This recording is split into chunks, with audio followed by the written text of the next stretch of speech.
As Christians, we choose to walk with Jesus, and we take comfort in the fact that no matter what we face in the highs and lows of life, that Jesus always walks with us.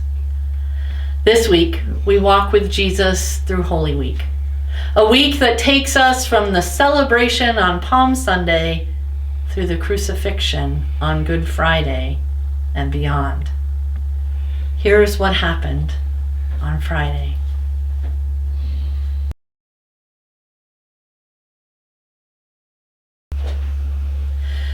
Then the soldiers led him into the courtyard of the palace, that is, the governor's headquarters. And they called together the whole cohort, and they clothed him in a purple cloak. And after twisting some thorns into a crown, they put them on him. And they began saluting him, "Hail, King of the Jews!" They struck his head with a reed, spat upon him, and knelt down in homage to him. After mocking him, they stripped him of the purple cloak and put his own clothes back on him. Then they led him out to crucify him.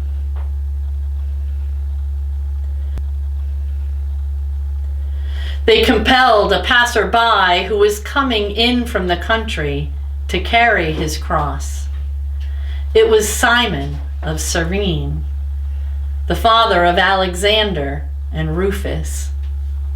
Then they brought Jesus to the place called Golgotha, which means the place of the skull. They offered him wine mixed with myrrh, but he did not take it.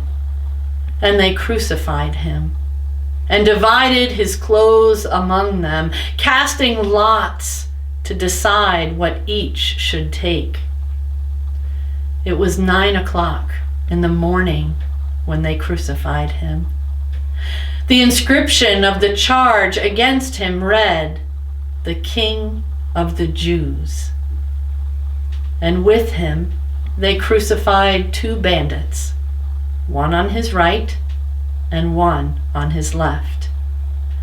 Those who passed by derided him, shaking their heads and saying, "Ah, you who would destroy the temple and build it in 3 days, save yourself and come down from the cross."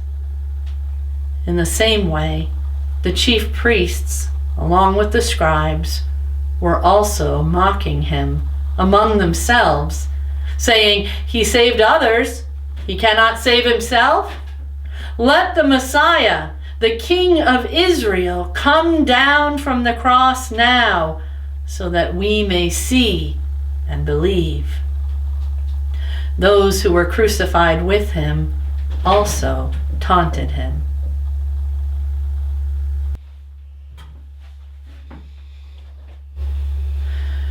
When it was noon, darkness came over the whole land until 3 in the afternoon. At 3 o'clock, Jesus cried out with a loud voice, "Ali, Ali, lama sabachthani," which means, my God,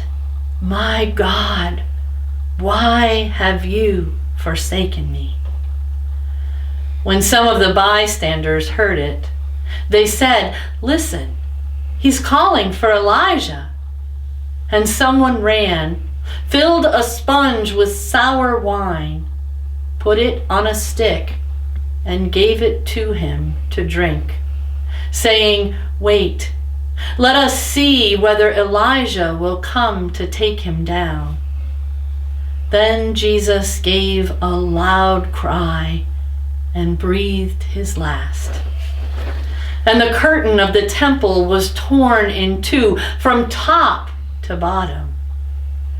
Now when the centurion, who stood facing him, saw that in this way he breathed his last, he said, "Truly, this man was God's Son."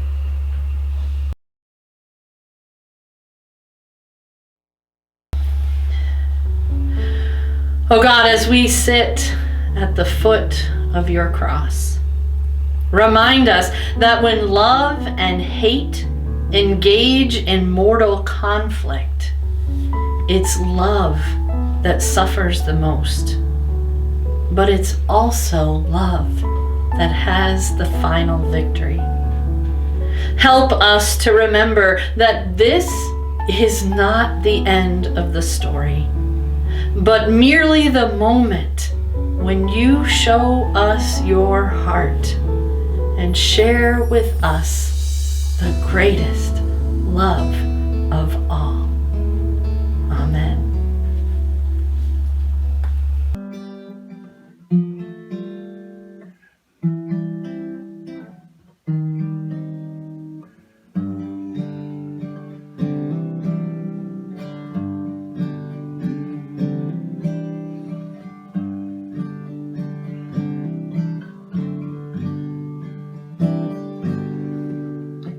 Oh, how he loves you and me.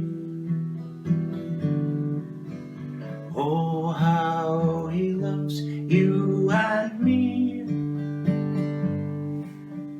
He gave his life. What more could he give? Oh, how he loves you. Oh, how he loves me. Oh, how he loves you and me. Jesus to Calvary did go,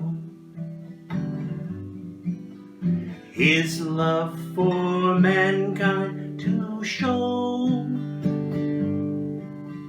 What he did there brought hope from despair. Oh, how he loves you. Oh, how he loves me. Oh, how he loves you and me.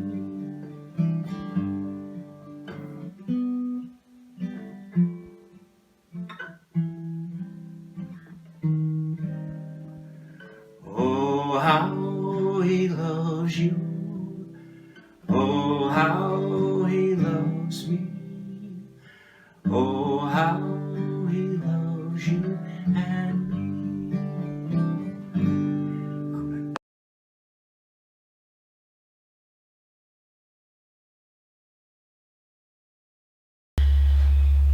As you ponder today's story, I would encourage you to reflect on the following questions.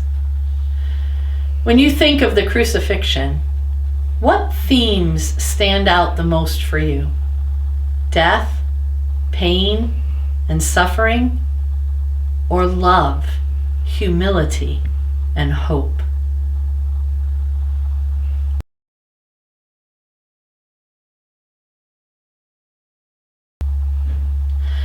At the crucifixion, the centurion's eyes were opened, and he believed that Jesus was the Son of God.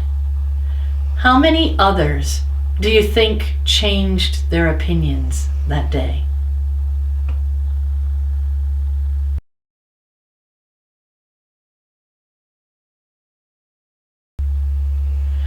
What would happen if the story of Jesus ended here?